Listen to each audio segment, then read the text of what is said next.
ಬಾರು ಅಪರೂಪದ ಮುಳ್ಳಂದಿ ಅಂಗಡಿಯಾಗ ಏನ್ ಬೇಕಾಯ್ತಣ್ಣ? ರಿಮೋಟ್ ಬೇಕಿತ್ತಣ್ಣ. ಏ ಅಪ್ಪು, ಕಸ್ಟಮರ್ ಬಂದ್ರಪ್ಪ, ರಿಮೋಟ್ ಅಂತ ತೋರಿಸ. ರಿಮೋಟ್ ಬೇಕಿತ್ತ? ತೋರ್ಸಪ್ಪ ರಿಮೋಟು. ಎಂತ ರಿಮೋಟ್ ತೋರ್ಸಕತ್ತೀವೋ ಅಪ್ಪಿ ನೀನು? ಇದು ನಾನು ನೋಡಿದ ರಿಮೋಟ್ ಯಾವ ಗೊತ್ತಾಗ್ತಿಲ್ಲ. ಅಂತ ರಿಮೋಟ್ ತೋರ್ಸಕತ್ತಿ ನಿನ್ ಕಡೆ ಸಿಗುತ್ತೆ ಇಲ್ಲ ಇಂತ ರಿಮೋಟ್? ಅಂತ ರಿಮೋಟ್ ಹುಡುಗಾಕತ್ತಿ ಹೋಗೋಣ ನೀನು. ಇವ್ನ ಯಾವನ ಇಂತ ರಿಮೋಟ್ ಹುಡುಗಾಕತ್ತೀನಿ, ನಿಮ್ ಕಡೆ ಸಿಗಲ್ಲ ಅದು. ನಾ ಇಂತ ರಿಮೋಟ್ ಹುಡುಗಾಕತ್ತೀನಿ ಗೊತ್ತಾ? ನನ್ನ ಜೀವನನೇ ಚೇಂಜ್ ಆಗ್ಬೇಕು ಅಂತ ರಿಮೋಟ್ ಹುಡುಕಾಕತ್ತೀನಿ. ನಿಮ್ ಕಡೆ ಸಿಗಂಗಿಲ್ಲ ಅದು.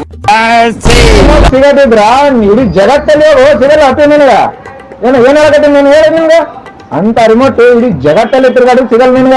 ಎದಕ್ಕಪ್ಪ ಅಂದ್ರ ಜೀವನ ಚೇಂಜ್ ಮಾಡೋದಿದ್ರ ರಿಮೋಟ್ ಲಿದ್ದ ನಾನೇ ಚೇಂಜ್ ಮಾಡ್ಕೊಂಡು ಕುಂತು ಬಿಡ್ತಿದ್ದೆ. ಯಾರ್ಯಾರು ಬರ್ತಾರ ಅವ್ರ ಜೀವನ ಚೇಂಜ್ ಮಾಡ್ಕೊಂಡು ಕುಂತು ಬಿಡ್ತಿದ್ನಲ್ಲ. ಏನ್ ಹೇಳಕತ್ತೀನಪ್ಪಿ, ಇಲ್ಲಿದ್ದ ಸುಮ್ಕೆ ಹೋಗ್ಬಿಡು, ಇಲ್ಲಾಂದ್ರೆ ಬಡಿಸ್ಕೊಂಡು ಸಾಯ್ತಿ ನೋಡು. ಮತ್ತೆ ನೋಡಕತ್ತಿ ನಡಿ.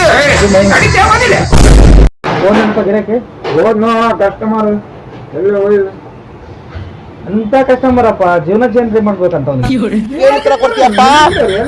ಸೂರ್ಯ ದೇವ್ರು ನಿನ್ಗೆ ಒಳ್ಳೇದ್ ಮಾಡ್ತದ. ನಿನ್ ಜನ್ಮಕ್ಕೆ ಹೋಗೋ.